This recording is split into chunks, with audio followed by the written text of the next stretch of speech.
Disclaimer, मेरी आप सबसे गुजारिश है, ये वीडियो सिर्फ एंटरटेनमेंट के लिए है, तो लिहाजा इस वीडियो को अपने दिल के फेफड़ों पे मत लेना। ज्यादा तबीयत खराब हो तो किसी अच्छे डॉक्टर के पास जाकर अपना इलाज करवा लेना। सुबह के 6 बज रहे थे। कार्तिक टॉयलेट का दरवाजा खटखटा रहा था। माँ, इतना लेट हो गया, अभी तक सो रही हो?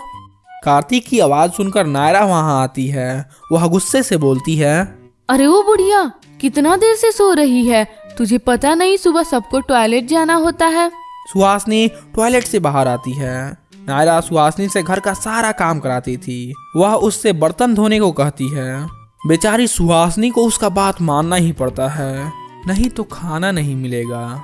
नायरा कार्तिक से बोलती है, हम इस बुढ़िया को इतना परेशान करेंगे कि वह खुद ये घर हमारे नाम करके यहाँ से चली जाएगी।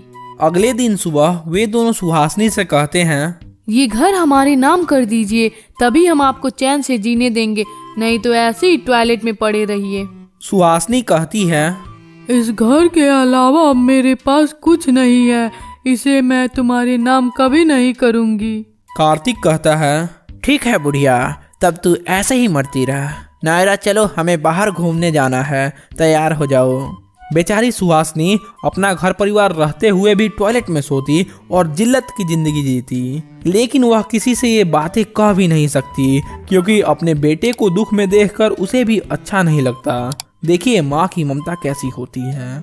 एक दिन शाम को टॉयलेट साफ करने के लिए राजू का बेटा मोहन आता है। वह जोर जोर से आवाज लगाता है, माँ जी कहाँ हो? आपको टॉयलेट साफ कराए हुए कितने दिन हो गए? तभी नायरा बाहर आती है। क्या है? नायरा बहन, मैं टॉयलेट साफ कर दूं? नायरा उसे मना कर देती है तो मोहन बोलता है, माँ जी कहाँ है? बहुत दिनों से नजर नहीं आ रही हैं। माँ जी अपने भाई के घर गई हैं, लेकिन तुम्हें क्या करना है? मैं इसलिए पूछ रहा हूँ कि माँ जी हर महीने टॉयलेट साफ करा लेती थी, लेकिन कितने बार से उनसे मुलाकात भी नहीं हो पा रहा है। एक दिन की बात है, नायरा और कार्तिक घर से कहीं बाहर जाते हैं। नायरा घर का सारा काम सुहासनी को करने को कहती है। सुहासनी बहुत बीमार होती है, उसकी दवाई भी खत्म हो गई थी। वह जैसे तैसे घर का काम करके बाजार जाने के लिए दरवाजा खोलती है, लेकिन दरवाजे पर तो ताला लगा होता है। वह बहुत परेशान होती है। वह जंगले से देख रही होती है, तभी वहाँ उसे मोहन नजर आता है।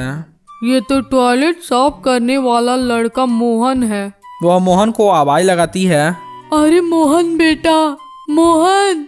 मोहन सुहासनी की आवाज सुनकर इधर उधर देखने लगता है। तभी उसे सुहासनी नजर आती है। वह सोचने लगता है, ये तो सुहासनी माँ जी हैं, तभी तो मैं कहूँ कि ये लोग टॉयलेट क्यों नहीं साफ करा रहे हैं। इनके बेटे बहू ने इन्हें टॉयलेट में कैद करके रखा है। मोहन सुहासनी को टॉयलेट के जंगले से चिल्लाते देख सब समझ जाता है। वह पुलिस को वहां बुला कर लाता है। सुहासनी पुलिस से सारी बातें बताती है। पुलिस उसके बेटे और बहू को गिरफ्तार कर लेती है, लेकिन सुहासनी उसे एक बार माफ करने को कहती है। अब कार्तिक और नायरा भी सुधर जाते हैं। सुहासनी अपने घर में अब चैन की जिंदगी जीने लगती है। तो आपको कैसी लगी यह कहानी? अगर कहानी पसंद आया हो तो वीडियो को जरूर लाइक कीजिए और ऐसे ही मजेदार कहानियाँ देखने के लिए चैनल को सब्सक्राइब कीजिए।